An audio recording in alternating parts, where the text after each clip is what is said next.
take it from me, the kind of statistics, a statistical foundation that you may need to understand all these courses are enormous.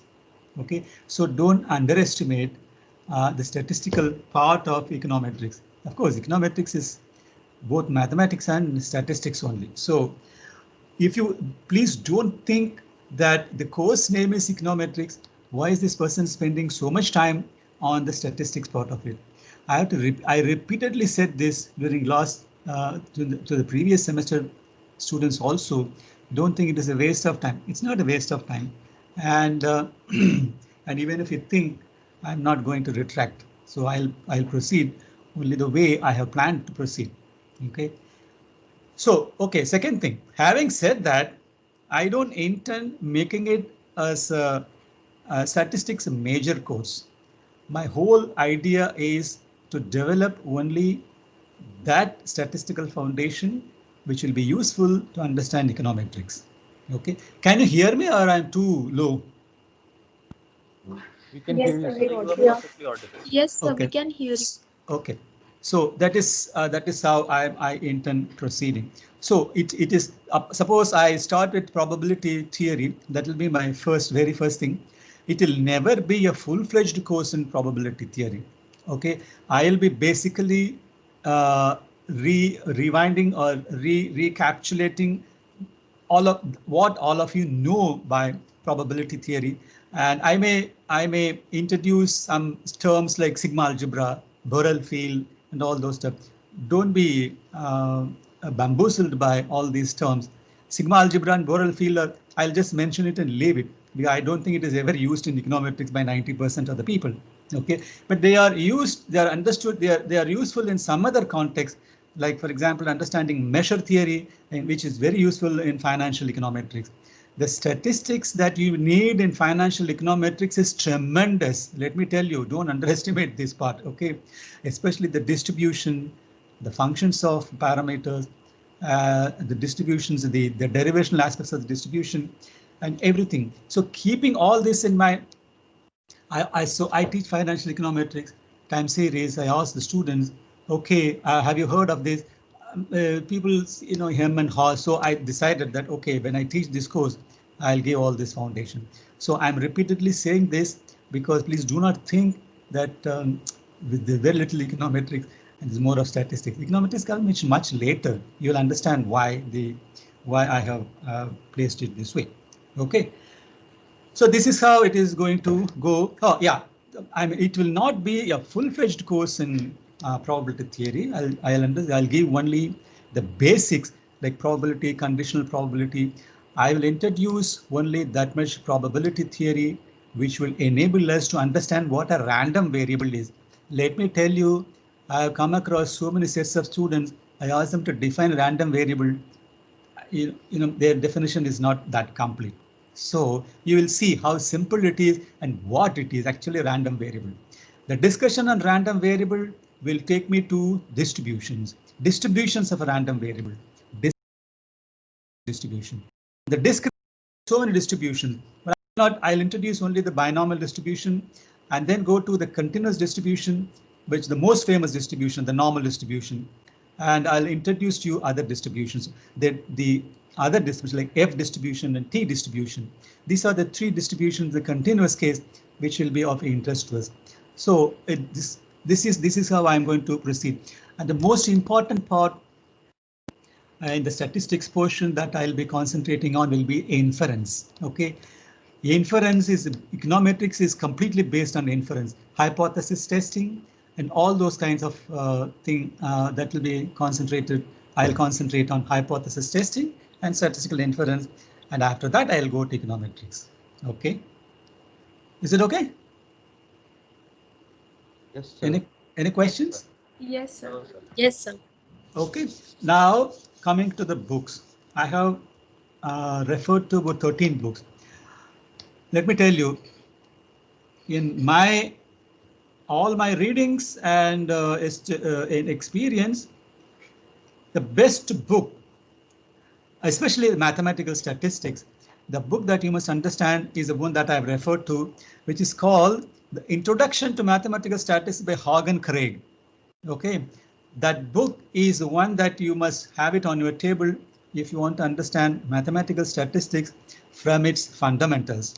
Okay, what I have done is that I have followed the contents of Hogg and Craig, but I have diluted it and I tried to put it in a simpler way to you people, to people. Okay, so that's how my handling of statistics will be, and all my notes will be the content. I'll be following Hogg and Craig, uh, diluted a bit so that to make it easily understandable to you. Okay, so my basic book will be Hogg and Craig, and two other books, the DeGroote and Sherwish.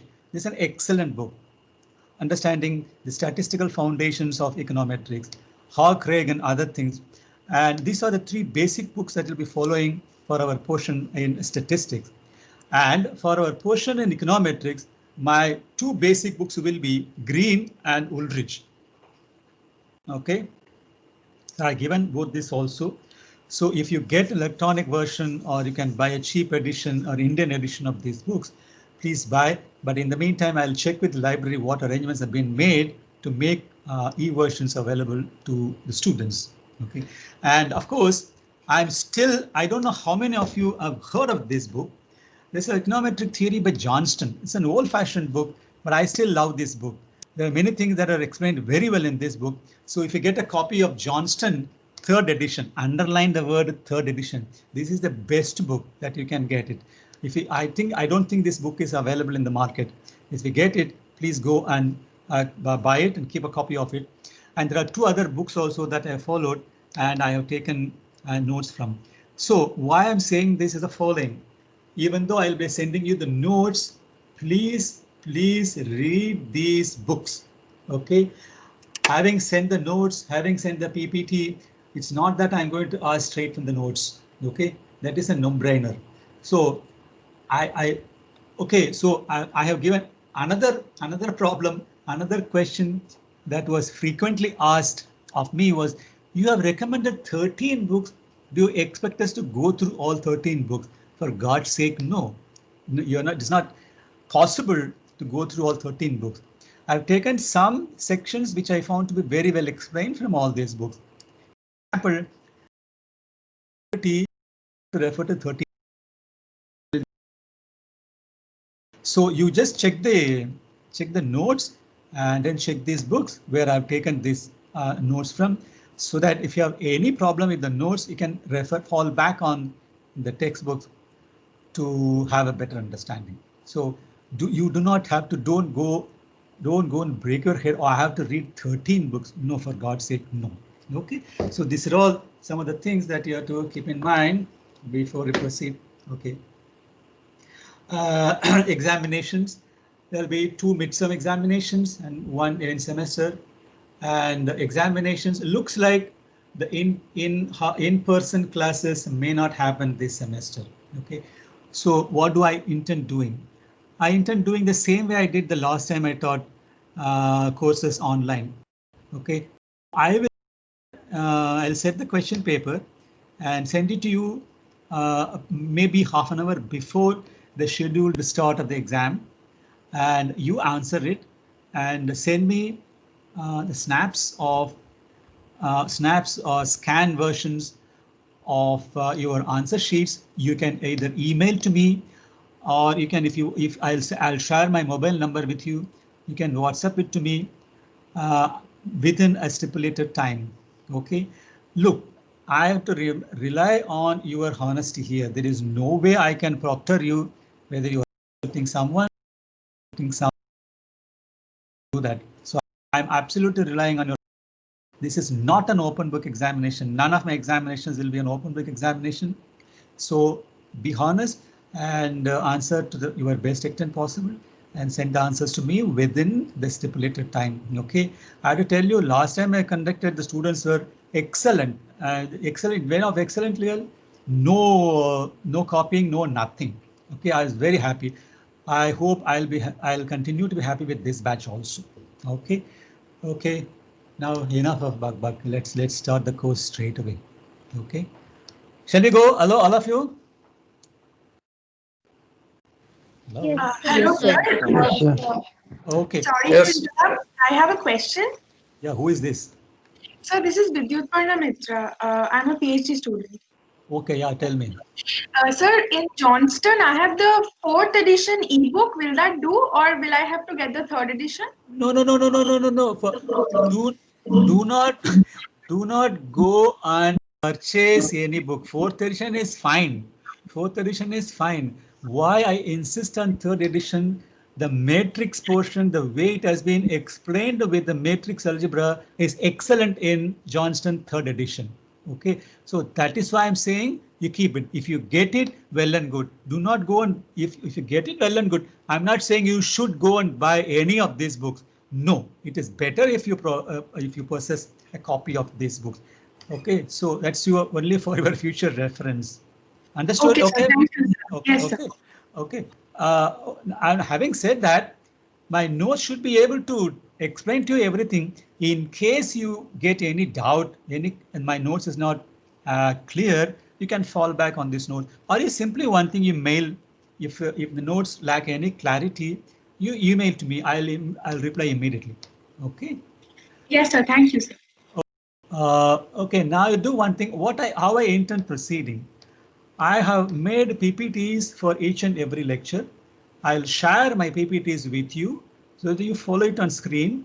Okay, so I'll explain all the bullet points, and if you have any doubt, you can please ask me. Anybody? Excuse me, sir. Yeah, Dheeraj. Sir, could you repeat the other two books for statistics, sir? One was Hogg and Craig. Do you have Yes, the sir. course outline in front of you? My course outline? Yes, sir. In that Hogg and Craig is there. Yes, sir. Other one would be DeGroot and Sherwish. Yes, sir. Okay, that other one is Hogg, Craig and Thunisman. Hogg, Thunis and Zimmerman or something. Yes, sir. So I'll be following in closely. Okay, Thank you, sir. the contents will be from Hogg and Craig. If you want to understand mathematical statistics, Hogg and Craig is the book. Okay, underline. That's the best book. Okay, many American universities they suggest this book for their preparatory course, boss. Okay, and one more thing that is missing from my course outline. I included it, but I'm gonna teach you what is that Bayesian. Bayesian part I'm going to skip. Okay, no time for me to do that. Okay, so that's how. So I'll share my PPTs with you and hope you can see this. That's how.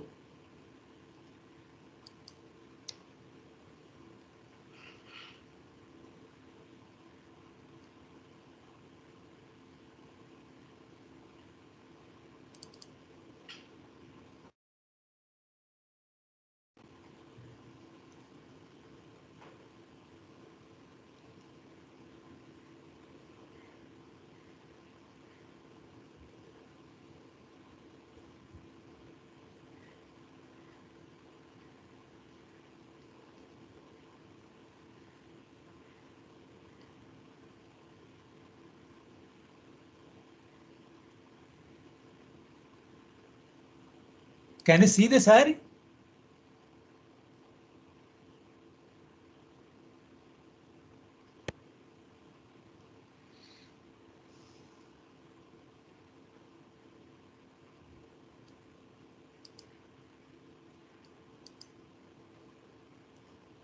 Hello?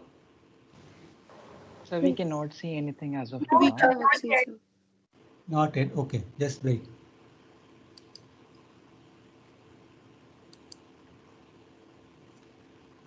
Yes, sir, it's visible now. It's visible now, sir. Okay. Okay.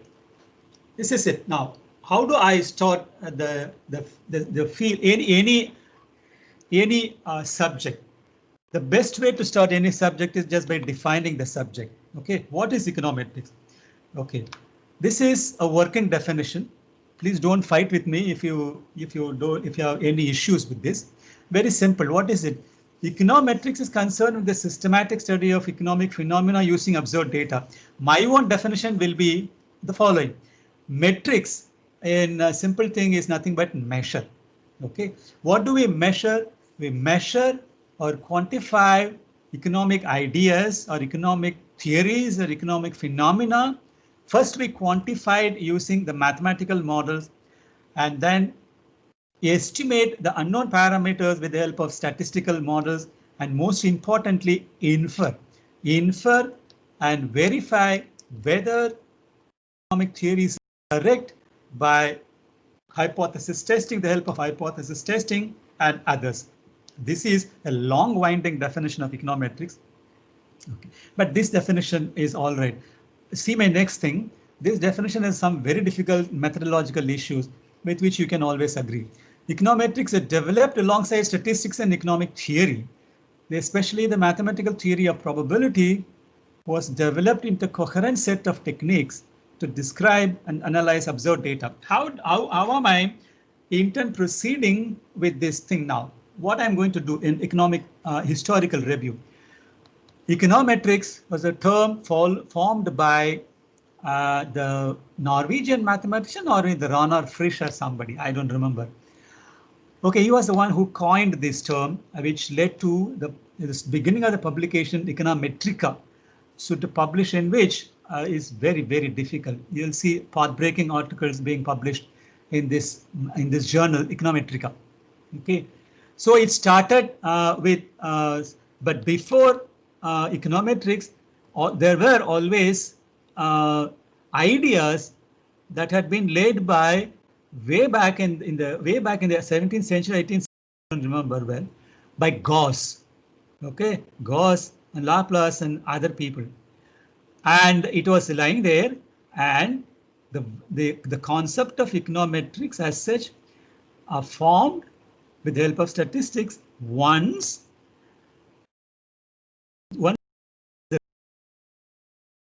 reinterpreted the whole stuff, incorporating probabilistic ideas into the Gaussian model. It was called the linear regression model. Okay, and it started that way, and the linear regression model progressed that way, and in between, the Russian mathematician Yule, all those statistics students must be definitely aware of this name, Adni Yule. He pointed out the problems in the Gaussian model, and he started what we now call as time series models. Okay, and in between, there was a professor called Havelmo. He started a school we started an econometric thought which resulted in simultaneous systems equation model. All those PhD students who have done this MA in econometrics must be aware of all these things. Time series models which led to ARMA models, Gaussian linear models, which is nothing but the Gauss-Markov theorem and all those stuff. The simultaneous systems equation models in which you must have learned two-stage least squares, instrumental variable, and all those stuff. So this is how it progressed. Okay, so that's why I'm going to trace now. That's what I'm going to take now. What is it? The developments of econometrics can be summarized under the following head: population of probabilities, families of distribution functions, which is nothing but normal, binomial, Poisson, exponential. We'll be concentrating only on normal and binomial, and the functions of normal distribution, which is nothing but T distribution and F distribution. Law of error, which led to the famous least squares or the linear regression analysis. Limit theorems and law of large numbers. We are going to use it when we are going to derive the central limit theorem, which comes next. Okay, I'll also see the Chebyshev theorem, limit theorems, very few, one or two, law of large numbers, weak law of large numbers, strong law of large numbers, which will help us know the central limit theorem, which is very central to statistical inference, is very central to econometrics. Okay, we'll see the derivation of it also in detail. Again, I'll be following Hogg and Craig for all this stuff. We shall discuss each one of them in detail later. For now, the most notable contribution to econometrics was made in the early 19th century. What is it? This is the famous y equal to x beta plus e. All those who have done this, even in undergraduates, must be very clear about this particular model. This is nothing but the Gaussian linear model. What is this now? you must be thorough with this notations and the explanation. Y is nothing but a t by 1 vector. Y is called the dependent variable. X is called the matrix of independent variables. It is nothing but a t by k matrix of rank k. What is this rank k? T is greater than or equal to k. This actually is called the full rank matrix. We'll discuss about this. What is a full rank matrix? What is the implication of the full rank matrix when we discuss Gauss-Markov, the linear regression, classical linear regression model much later. We'll be discussing it in econometrics in detail. Okay, so it's called a full rank matrix. T is greater than k. Beta is a k by 1 unknown parameter vector. E is observation error, which is again unknown. Only y and x are known. What is our job? Our job initially, this was suggested by Gauss. Initially, the idea is to estimate beta, to get an idea of what this beta could be, which is an unknown parameter vector. The problem that he suggested was more seen as a interpolation or approximation problem. And what was the rule, and how did he get this? This is how he get it. This is how he got it. The solution proposed was the least squares approximation based on the minimization of E transpose E equal to y minus x beta transpose y minus x beta. Okay, leading to, this is a solution. Beta equal to x transpose x inverse x transpose y. This is an estimator which you should never ever forget. X transpose x inverse x transpose y. Okay, we'll see all these things later when it comes to econometrics. But note that where is probability here? Where is statistics here? Nothing. This is another question that I can always ask in the interview. Okay, suppose I give him this model. Okay, students, I ask students, how can you estimate beta? What are the assumptions behind this? Students write immediately all this stuff. E is equal to normally distributed 0 sigma square I. This is not needed for estimation, which actually tells you this. You don't need the normal distribution for estimating the beta to have an approximate idea of this beta. So this is nothing but simple differentiation leads to x transpose x inverse x transpose y. Note that this has nothing to do with probability theory. Gauss later modified the problem as ET is normally distributed as 0 and sigma square. Have anybody noticed the subscript T? Notice, have anybody noticed? Anybody noticed the subscript T? T actually refers to invariably. This refers to I have without I don't know how to go about it. It's actually EI. I have used time series subscript T is equal to 1 to capital T. Remember? Okay, so econometrics is more about cross-section data. It's I equal to 1 to n. I'll come back to that bit later when we come to econometrics. I'll make that distinction very clear. For the present, let T be a time series data, T equal to 1 to capital T. The implication behind this, I'll explain in detail later. Okay, so this is what he added later on. Later on, this model has given a very different interpretation, leading to what we now call as a linear regression model, which was based wholly on probabilistic arguments. What is that? Very important. Y and xt are assumed to be jointly normally distributed random variables. Okay, now I have not explained to you what is normally distributed. I have not explained to you what a random variable is, which will come later. Remember now, my statistics. Next portion, within 2-3 lectures, you'll understand what a random variable is. Okay, why normally distributed? What is jointly normally distributed?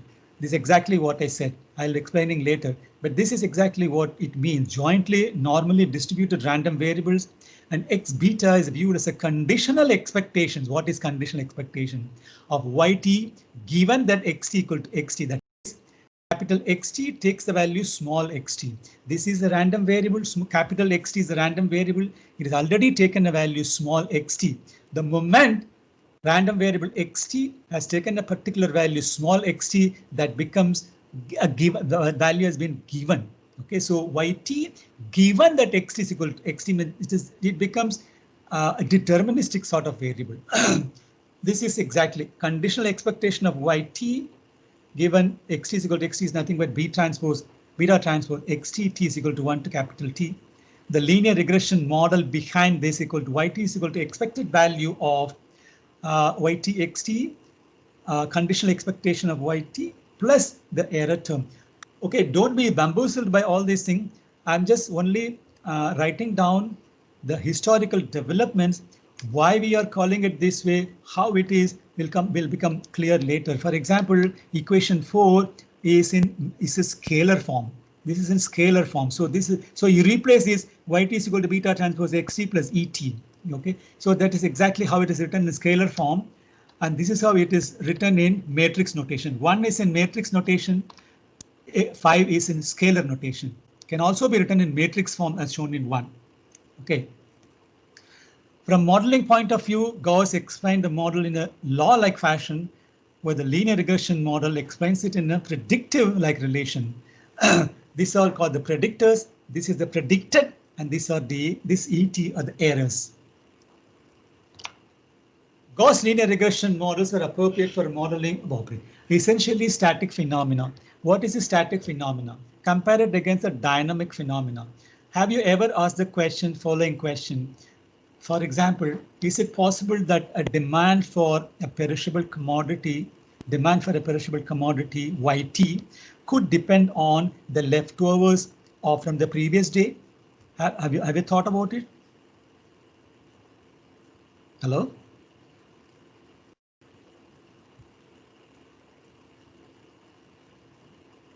Hello? Yes, sir. We are hearing you. Okay, I just keep making some noise every now and then, but I don't know whether I am there. What I'm saying is, you can see what I am presenting, whether you can hear me properly. I asked you a question. Suppose demand for a perishable commodity. Have you ever thought it could depend on the leftovers on the previous day?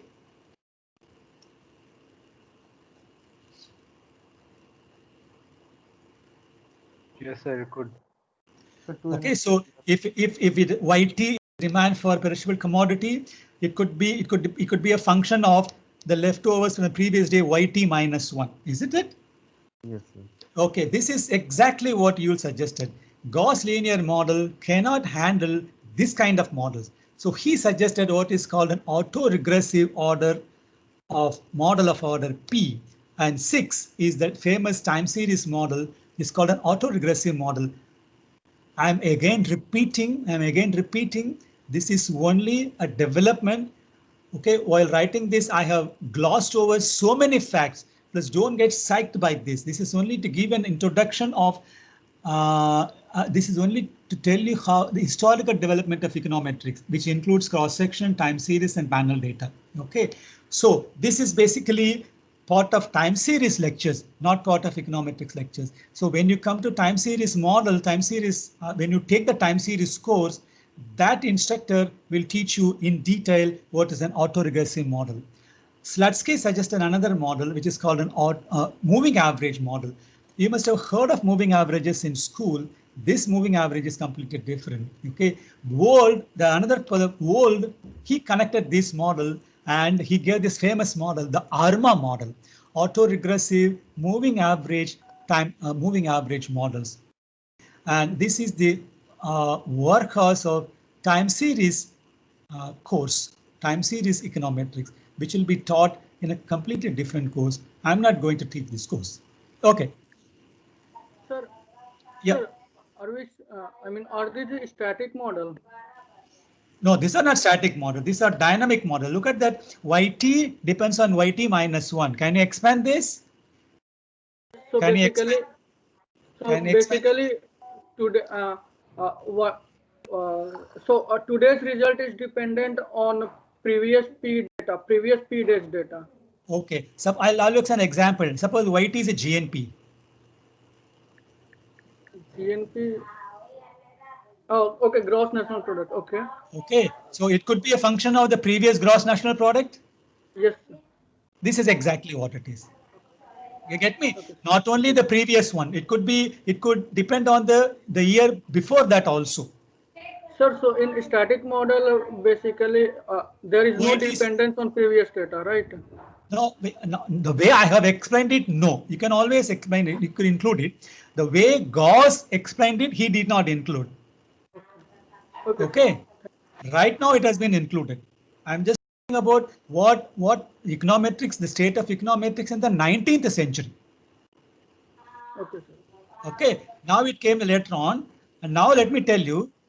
Now let me tell you, time series model only had marginal effect on the mainstream econometrics, but after 1970, convergence of the two streams emerged. So in between, Havelmo, see again, year is 1944. 1944, he started a separate stream of econometric thought, which is right now called the simultaneous systems equation. 8 is nothing but the simultaneous systems equation. All those who have done MA economics must have definitely seen this. This leads to the so-called the definition of endogenous variable, exogenous variable, two-stage least squares, three-stage least squares, instrumental variable, and all those analysis. Okay. Now this particular thing will be taught in econometrics 2. I'm not going to teach this. My idea will be single variable, multiple linear regression, and the complications arising out of like autocorrelation, heteroscedasticity. This kind of systems equation will be done by the econometrics 2 teacher. Okay, so he will start from where he leave. This model later became the workhorse of econometric analysis. Okay, now what I'll tell you a small thing about time series, because I have taught time series for so many years. Okay, now somebody asked this question. Gauss did not handle it. Gauss did not handle it. Time series did not handle what Gauss handled it. So later on, okay, professors Engel and Granger, they just coined the mainstream econometrics and time series model through a concept called cointegration. I don't know how many of you have heard this cointegration, concept of cointegration. How many of you have heard this?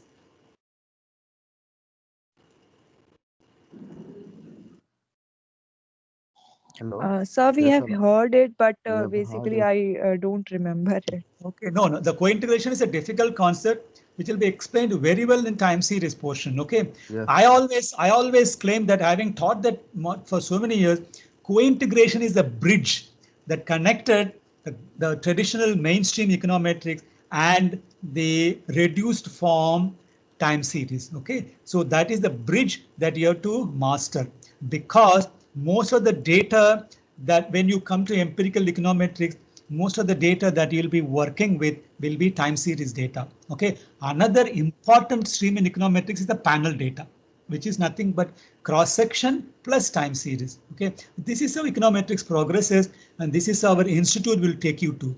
I'm going to give you the beginning. The next teacher will tell you the simultaneous systems equation and the panel data, and there'll be a separate course in time series. The teacher will teach you all these ARMA models and cointegration. Okay, with all this, your idea of econometrics must be reasonably complete.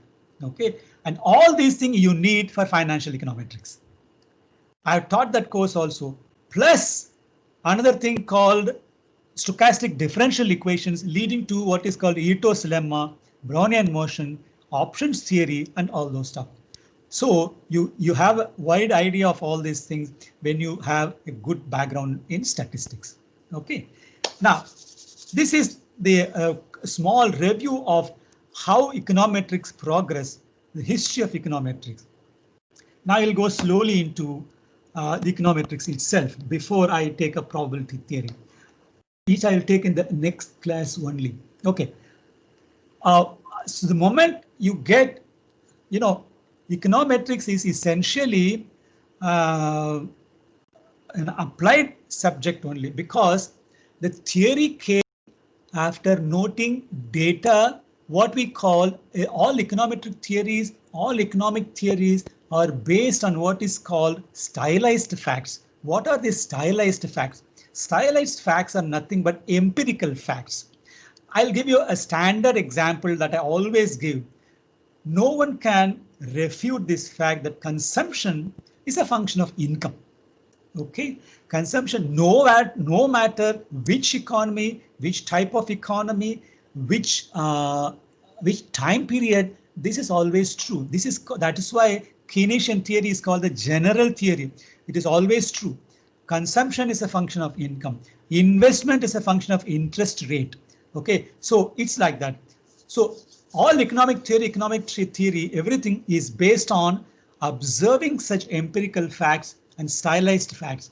Observing that some people suggest economic theory and Some other people test those economic theory by collecting data and say whether the theory can be accepted or refused. This is how it progresses. So no matter whether you are a theoretician or an applied empirical researcher, the first thing that you have to do is analyze the data properly. Sit with the data, do the descriptive analysis. The data is going to give you a lot of story. Okay, so this is the first step.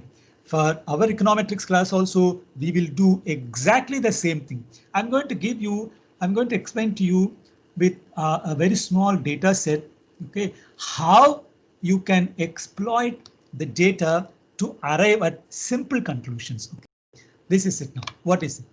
First thing, before any econometric study, let it be theory or empirics, will be a descriptive study of data.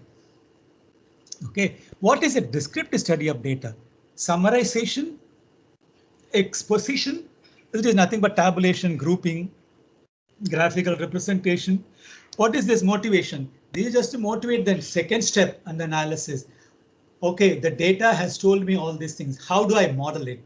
How do I model it? This is where statistics, mathematics, and econometrics, mainly statistical inference, that is going to help you.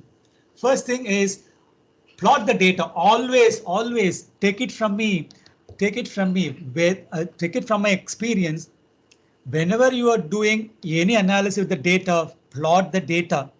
This plotting of the data has saved me from disastrous mistakes. Okay, so always plot the data. And another thing, you must be working with packages later on in life, especially the PhD students. Whenever you read the data,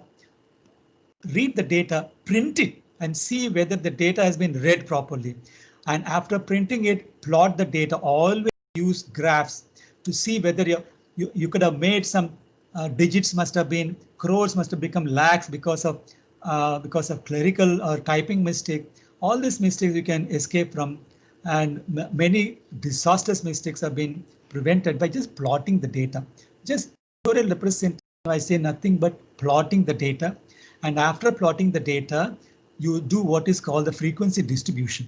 Okay, frequency distribution is something you must have definitely read. Hold on, I'll show you the figure and the frequency curve. What is this now? I am now going to give you the frequency curves plus the data depict personal income in the United Kingdom during 1 year only, 1979-80. Okay, just please hold on.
God, why is it taking so much time?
see anything, right?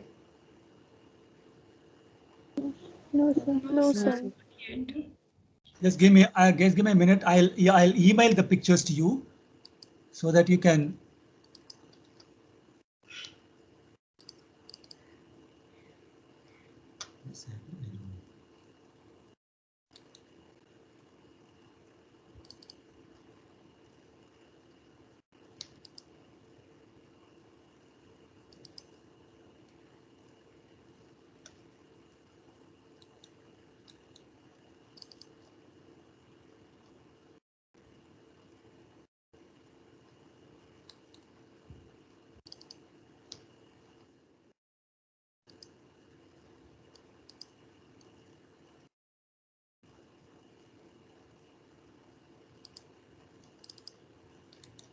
Not able to leave.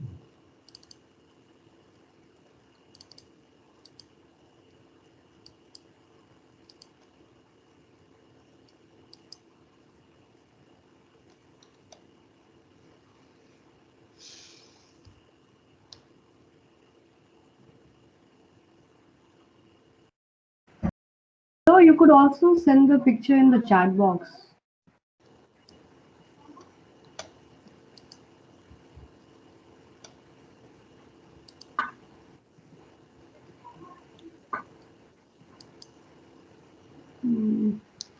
Just a minute, please. Completely slowed down.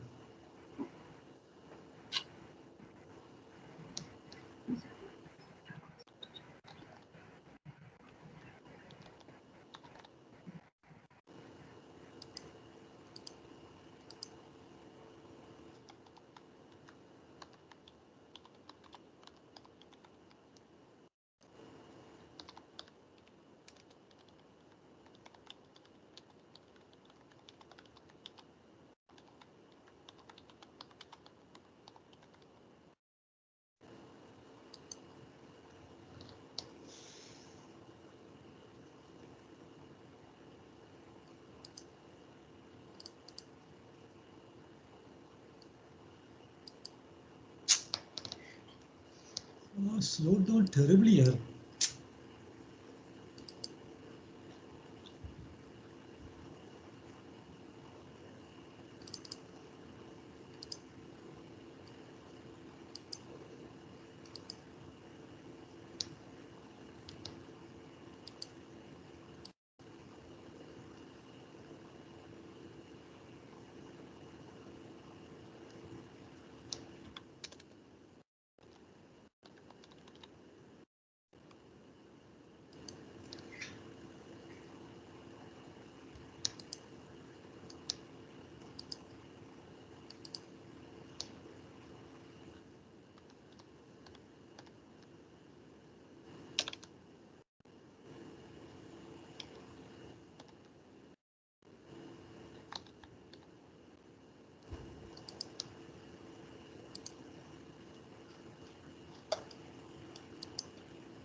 Can I please check now? I just mailed the.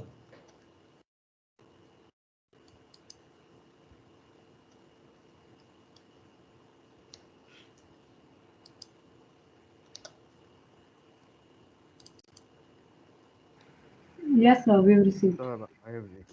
Yes, sir. Received. Figure and Yes, frequency. sir, got it. Yes, sir. Okay. Now you see. Do you have the histogram in front of you?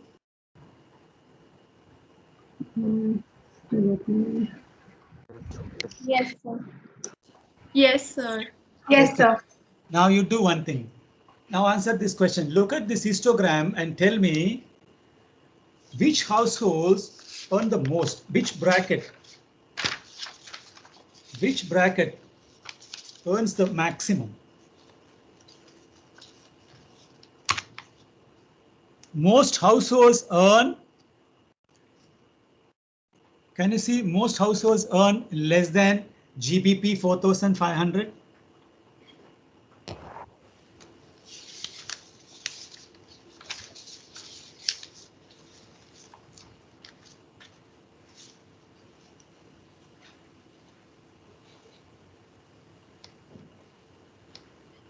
most households earn less than GBP 4,500. Yes, sir. Okay, what does the histogram tell you? Histogram tell you this is the first thing that you should learn how to. Insisting on this. This is the data. You see clearly the histogram. We can separate them to two larger groups. Those earning between GBP 1,000 and 4,500, and those above GBP 4,500. Can you see this?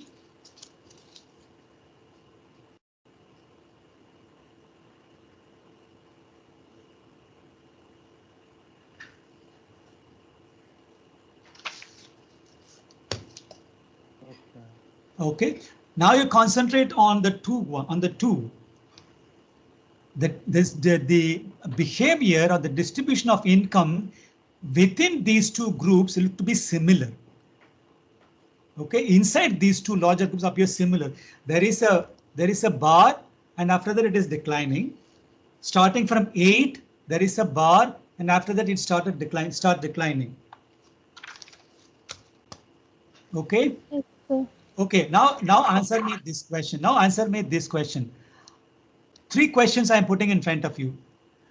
Okay, first thing, is it advisable to use this data as a single group, or is it advisable to analyze the GBP 1,000, 4,500 separately and those above 4,500 separately? What do you think should be done?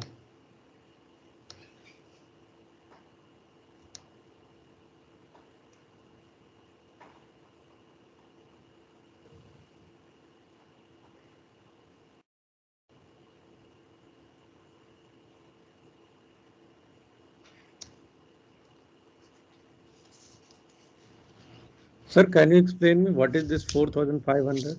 4,500 is nothing but personal income. This is nothing but the data of personal income in UK during 7980. Okay, I have just plotted it using the histogram. Okay. Sir, in what phase are you looking at that it is similar, the distribution in two larger groups is similar? For example, you see the first bar 1. In the histogram, you see the first bar 1. Yes, sir. Yes, sir. You see the decline. Yes, sir. And 8 again, there is a bar, high bar. Yes, sir. And after that there is a decline. Yes, sir. Okay. Okay. Now this tells you that there are two distinct features. There are two groups appearing, and the behavior within the group is like that. It starts from a top bar and then declines. Okay. And the other group also, it begins with a higher bar and then declines. Yes, sir. Yes, sir. Can you see that? Yes, sir. Okay. Yes, sir. Now, to help you understand more, I have given the data on the left hand side also that I have used. Can you see the data that I've used? That is the grouped data. Okay, this is nothing but the grouped data. For more analysis, we shall use the grouped data. Okay, now this is the grouped data. The first thing, in any analysis, the first thing that we're interested in is the arithmetic mean. Okay, the mean, which is otherwise called the first moment. How do you calculate the moment or the mean of a grouped data? This is the formula.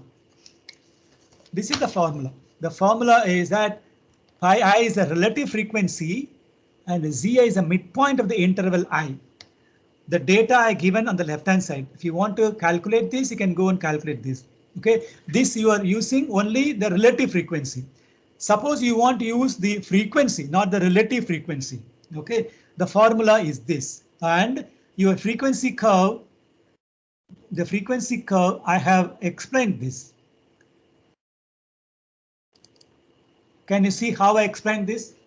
Can you see the frequency curve row 19? Row 19, A cell A19 and B19. Cell A19 is nothing but the midpoint. Yes, sir. Okay, I have just calculated this.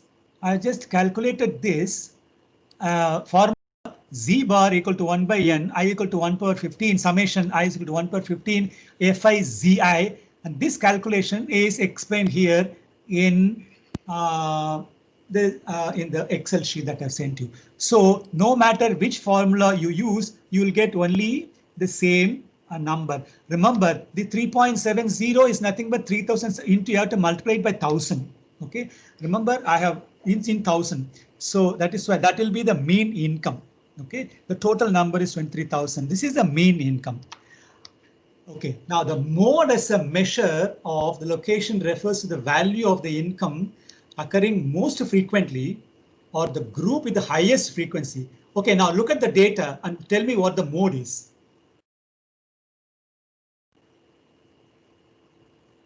One to 1.5. 1 to 1.5. 1 to 1.5. The first interval. Okay, 1 to 1.5 is the interval. Median.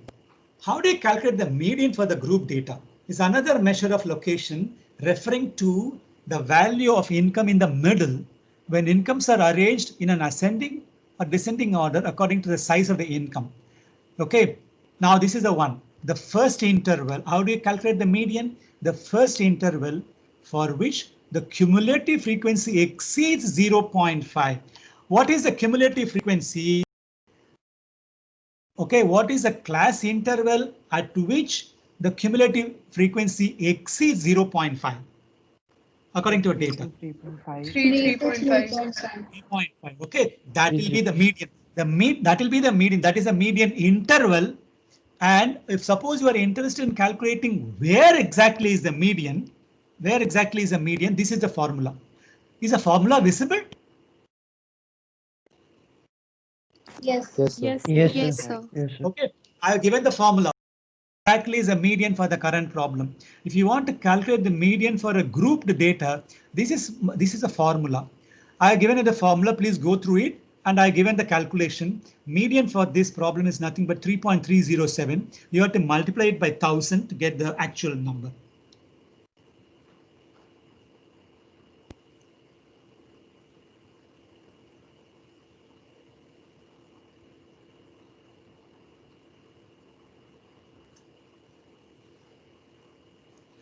See the difference between capital FB and small fm. Capital FB is always cumulative.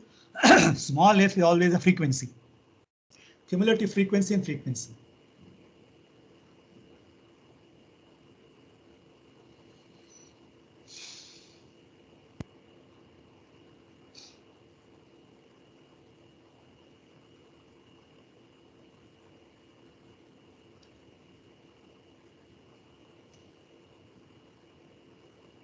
Okay.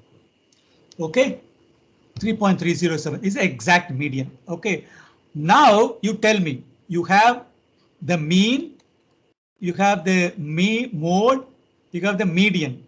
Okay, what can you immediately say about this?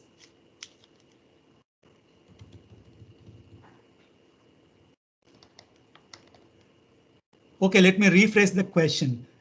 Is the distribution symmetric? No, sir. No. No, sir. No. What is the condition for a symmetric distribution? Mean equal to Mean, mode. median, and mode should coincide. Well, Okay, now look at this problem. Oh boy, sorry, that is mode is less than median is less than mean. It should be like that. Okay.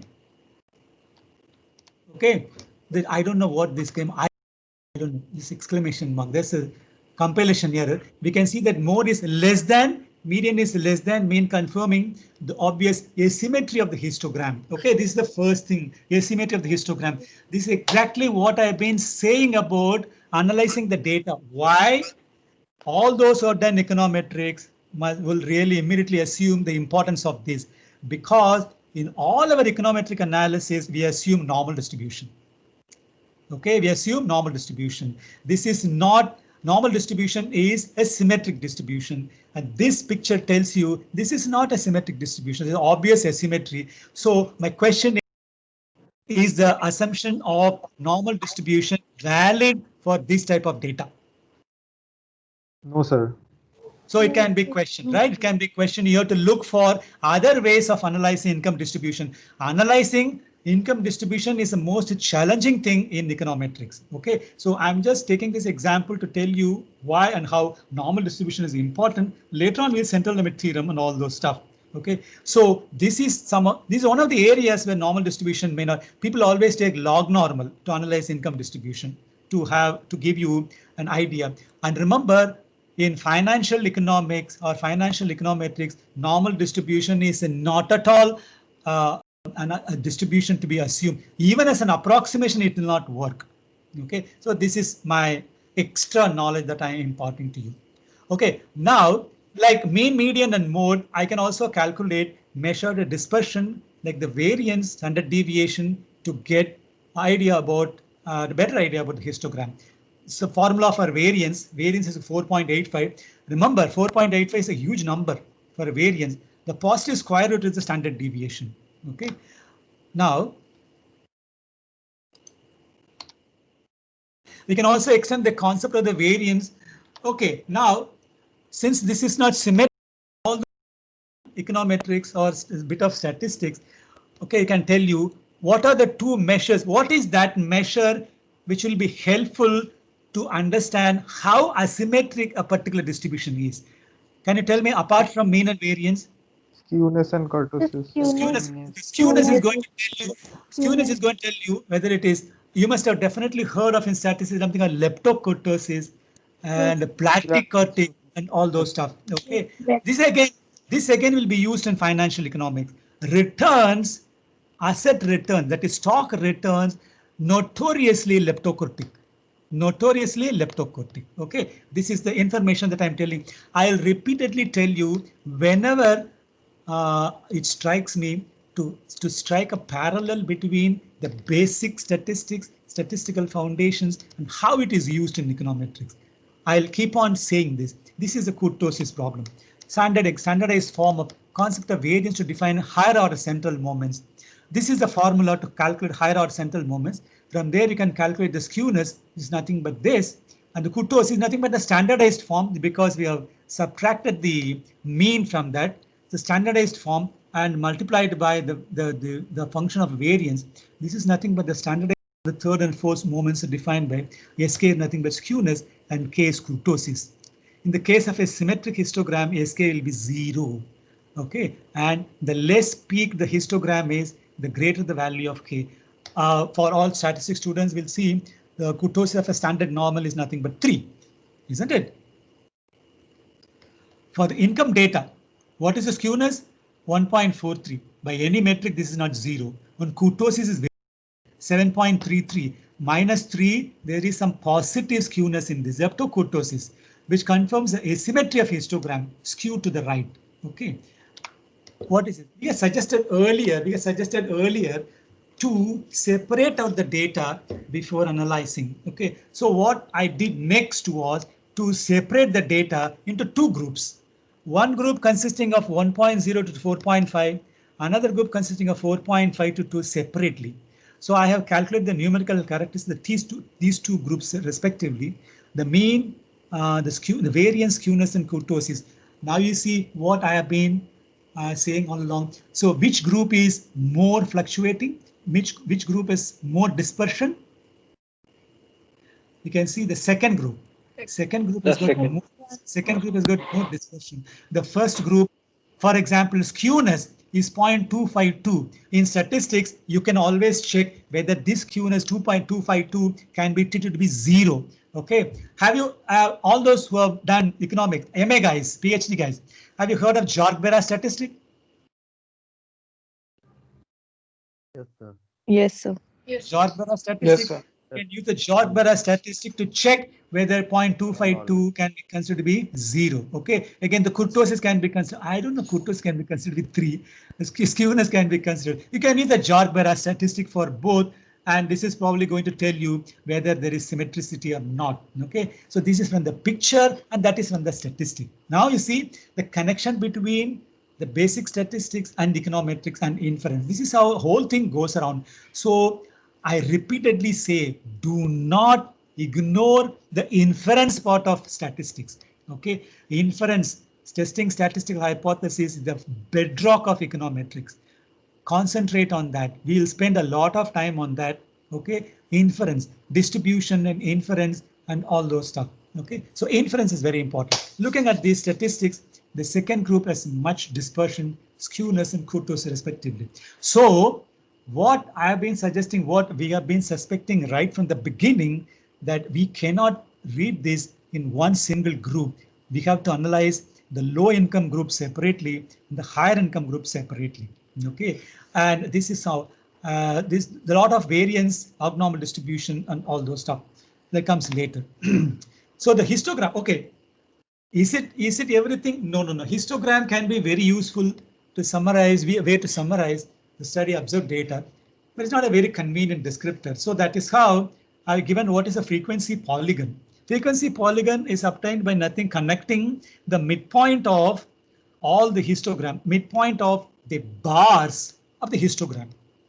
And you can see this curve is a smooth continuous curve. Can you see this? Frequency polygon is a smooth continuous curve. Okay, our idea in statistics, the whole idea in statistics is this: how to reduce the width of the bar histogram so that I will get an even more continuous curve, The whole idea is this, and the more continuous the curve is, better will be the explanation from the distribution point of view. Okay, these are all, you can learn more of it in what is called a non-parametric statistics. Have you heard of non-parametric statistics? Yes, sir. Yes, sir. Chi-square. All this stuff, kernel distribution. Yeah, I did not mention non-parametric distribution, non-parametric econometrics, non-parametric statistics. You also have students who are seriously interested in econometrics, have an open mind. Read also non-parametric, read also Bayesian, very important, but I don't have time to do all this stuff. So I'll do only what is the mainstream econometrics. Okay, even this mainstream econometrics, I have so much statistics, people complain, but I don't mind. Hope you don't complain. Okay, now an analogous curve for the cumulative frequency graph is the Urgei curve, which is nothing but again formed by connecting the midpoints of the cumulative histogram. Okay, so this is called Urgei curve. These two graphs can be interpreted as histograms obtained by increasing the number of intervals. That means to say decreasing the width. I'll have more and more graphs, and I'll get more continuous curve. So this suggests that by increasing the number of intervals, we can get a more realistic descriptors of the data. Okay, everything is fine. What is ahead? The most important drawback of a descriptive statistics is that the study of observed data enables us to draw certain conclusions which relate to only the data on hand, not only on hand, the data on hand.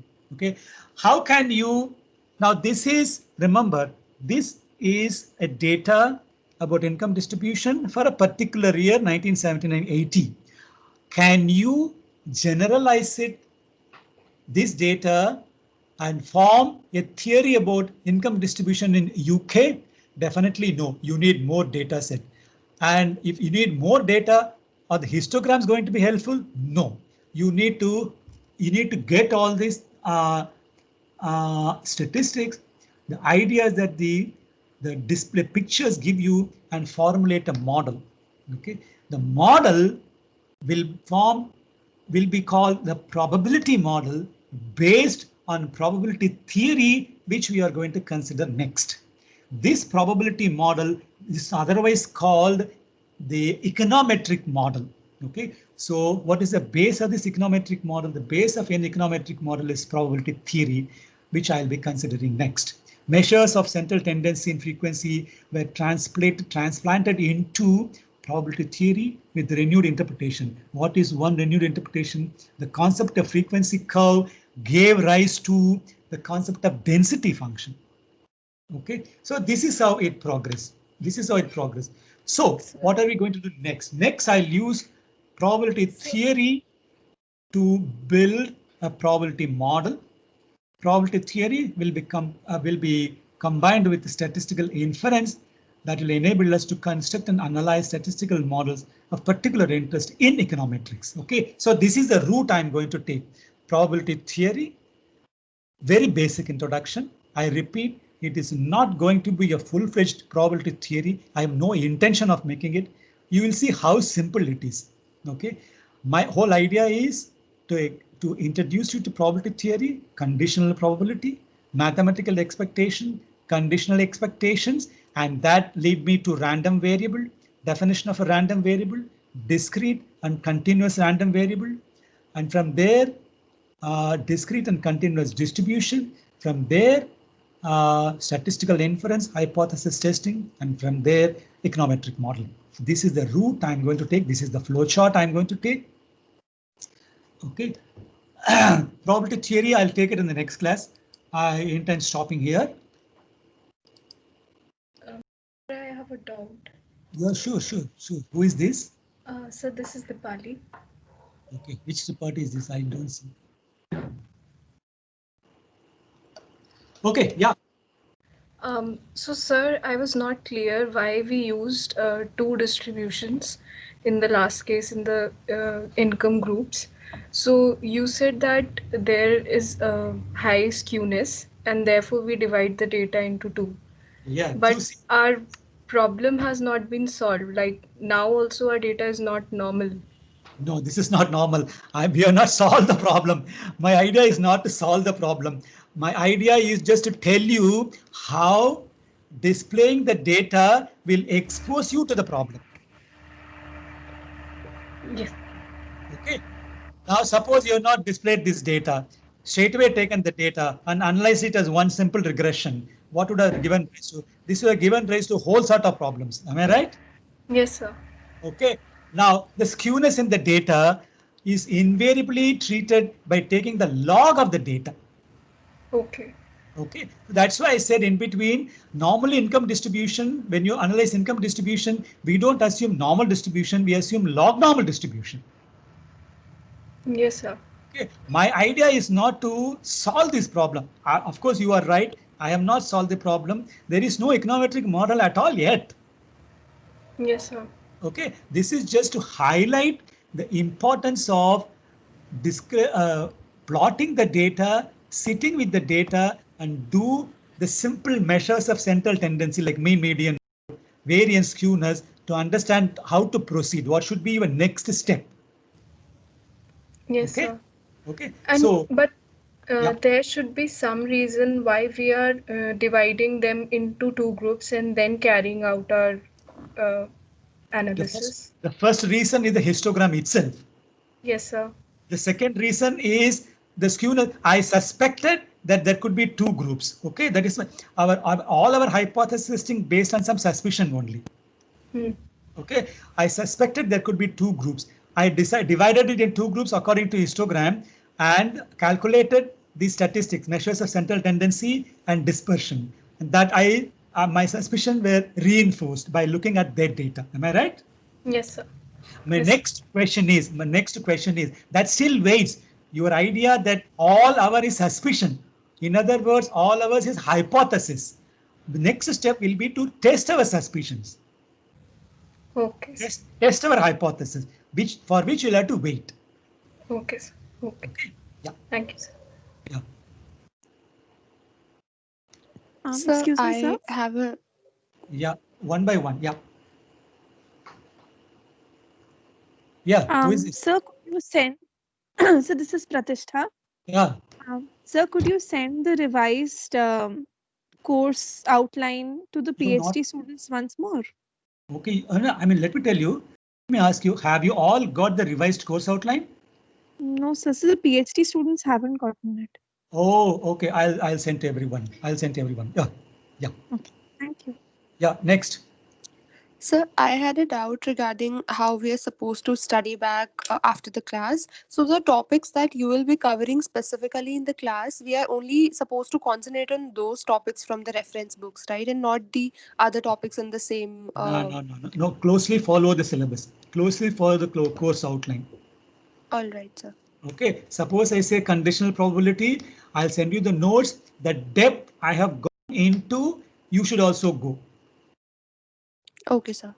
Okay, conditional probability, there could be separate books on conditional probability. For God's sake, don't go and break your head over that. Okay. Okay, all right, sir. Okay, the depth and the rigor will be defined by the notes that I'm sending you. Okay, sir. And you are not confined to the books. You can read any books that you are comfortable with, plus the recommended book. And I only recommended books. Okay. So ultimately, it all depends on how you are going to answer my question. I don't care if you refer to some other Indian book or something like that. Okay, it's up to you. Okay. Yeah. Sir. Okay. Yeah. So I have a doubt regarding causation. So Who can is it? causation, so Gunika. Yeah. So can causation be simply established from a linear regression model, or is it to be supplemented with other study models? Yeah, causation can be simply done with the linear regression model also. Why? Consumption is a function of income. Isn't it a simple linear Yes. model? Yes, sir. Okay, so this way, which causes what? So here, income determines the level of consumption. Does the causation ever run the other way around? No, sir. That's exactly the point. Simple linear regression model of consumption and function also establishes causality. Okay, sir. Okay, How to test for causality? That is time series topic. You are talking about Granger causality?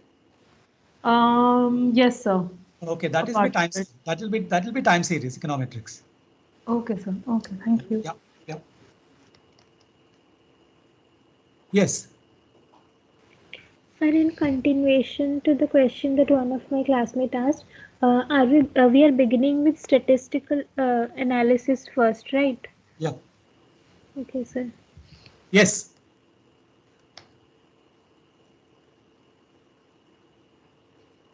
I'll be starting completely with statistical foundations first, and then only go to econometrics.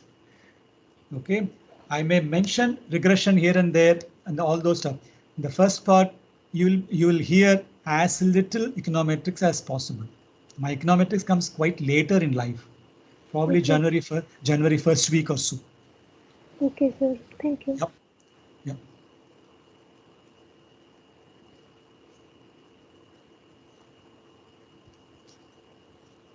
So I'll do one thing. I'll send today's PPT to all of you. Okay, you have the graph that I've sent you also. I'm sorry, the graphs I could not display. Last time it went off without a hitch, and this time it's posing a lot of problems. Okay, so I'll send you the PPT, and the PPTs for the statistics and all those part I'll send you after I have finished a substantial portion. Understood? That is my practice, because I have to see you at least some of the. Oh, okay. Most important thing, attendance. How do you think I should go about it?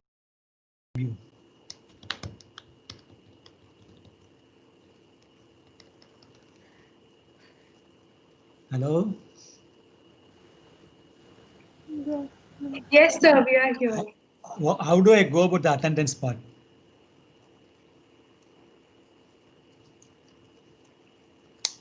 Because I don't see you. I can't see. There are about 58 students right now, but I don't know 20. I don't know how many are there. Okay, I can only say please attend as many lectures as possible. What more can I say? I don't know how to. You're supposed to keep what, 85% attendance? Have they sent the rule book to you? No, Sir, I think it's 75. 75. We haven't received the rule book yet. Not yet. 75. We haven't received the rule book yet. Oh boy, I am supposed to be in the rule books committee, but I don't know anything, any rule. Okay, so I always rely on the students to get to know the rules. Anyway, whatever it is, but I don't know. I hope I'm relying on your integrity to attend all the lectures, and while taking the examination, don't consult anyone, any material. Beyond that, I cannot do anything. Is it okay? Can I rely on you guys? Yes, sir. Yes, sir. Yes, sir. Okay. Yes, sir. Okay. Is there any other question? Sir, I had something to say. This is Laksh. Yeah, Laksha, you are from Uh, the previous group. Yes, sir. And sir, I'm there quite, are a few others. Laksha, I'm quite surprised to see you here. Why, sir? Why? You know very well why. Oh, okay, sir. So, sir, I just wanted to say that there are few others also from our batch who have joined. So, if you can just add us in the mailing chain, because today I did not receive that histogram picture, and even if you could share the PPT. Oh, sorry. Okay, I had added it as an econometric group in the Microsoft team. Okay, I did not add your name. Well, I mailed it separately. That's why you did not get it. Yes, sir. So, I mean, just a suggestion that you can also add all these things in the group itself. Yeah, So, sure. there are some... Yeah, sure. I'll make a separate group myself and add it. There are others joining. Yes, I think there are few who have already joined, and I don't know. There are few others who said they will join. There are 4 of you. There are 4 of you have joined. Yes, sir. Okay, I'll send you the frequency curve to you separately. Yeah, sure. Okay. Okay, is that all? Is there any other question?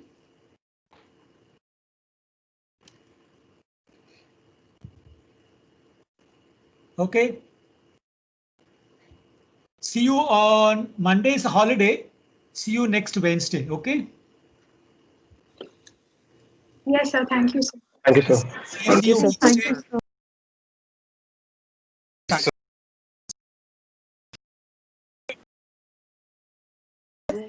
Take care. Bye.